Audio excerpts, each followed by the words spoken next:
எங்கள் வீட்டு பக்கத்தில் மலைப்பாம்பை பார்த்தோன்னு சொன்னால் நம்புவீங்களா?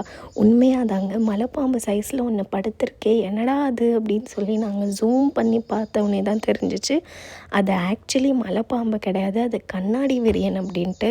மலைப்பாம்பு வந்து பாய்சன் கிடையாது, அது நம்மளை அட்டாக் பண்ணாலும் பாய்சனஸான ஒரு ஸ்னேக் கிடையாது. பட் கண்ணாடி விரியன் one of the most poisonous snakes. அதுக்கிட்ட சும்மா பக்கத்தில் போனீங்கனாலே அவ்வளோ தூரத்துக்கு அது ஜம்ப் பண்ணி நம்மளை அட்டாக் பண்ண வருமா. பட் இது ஏதோ சாப்பிட்டு ரொம்ப டயர்டாக படுத்திருந்துருக்குன்னு நினைக்கிறேன். ஸோ அதனால தான் எந்த ஒரு மூமெண்ட்ஸுமே இல்லை.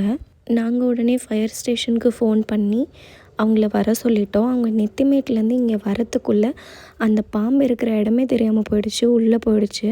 பட் அவங்க கொஞ்சம் முன்னாடியே இருந்தனால அந்த கிளிப்பை வச்சு டக்குன்னு பிடிச்சிட்டாங்க. இவர் இந்த ஸ்டிக்கில் பிடிச்சிட்ருக்கும் போதே இன்னொரு ஆஃபீஸர் அந்த கோட் அதெல்லாம் போட்டுட்டு இன்னொரு ஸ்டிக்கில் அதோட கழுத்தை பிடிக்கிறாங்க பாருங்கள். எவ்வளோ ஃபோர்ஸாக அந்த ஸ்டிக்கை வந்து கடிக்குது அப்படின்னு.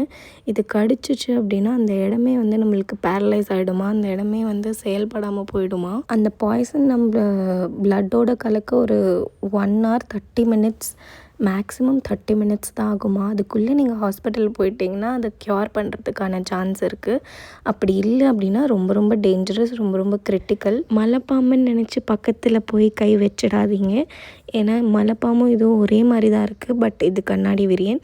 மலைப்பாம்போட அந்த மேலே இருக்க அந்த ஸ்ட்ரக்சர் கொஞ்சம் டிஃப்ரெண்ட்டாக இருக்கும், இதோடதையும் கொஞ்சம் சிமிலராக இருக்கும். பட் இது கண்ணாடி விரியன்.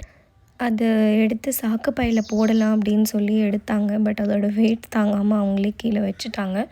இதோட சைஸ் வந்து குட்டியாக தான் இருக்குது, இதுக்கு மேலே இது வளராதான். இதோட சைஸ் இவ்வளோ தான். பட் ஏதோ சாப்பிட்ருந்துருக்கு, அது மட்டும் நல்லா தெரியுது. அது பாருங்கள் மூச்சு எப்படி வாங்குது அப்படின்னு. அப்படி இருந்துச்சு அப்படின்னா அது ரொம்ப கோவத்தில் இருக்குது அப்படின்னு அர்த்தம். அது பக்கத்தில் நிற்கிறவங்களுக்கு குக்கர் சவுண்டு மாதிரி ஒரு சவுண்டு எழுப்புமா. ஒரு வழியாக அது சாக்குப்பைக்குள்ளே போட்டு கட்டி எடுத்துட்டாங்க. நாங்கள் கேட்டிருந்தோம் எங்கே கொண்டு போய் விடுவீங்க அப்படின்ட்டு.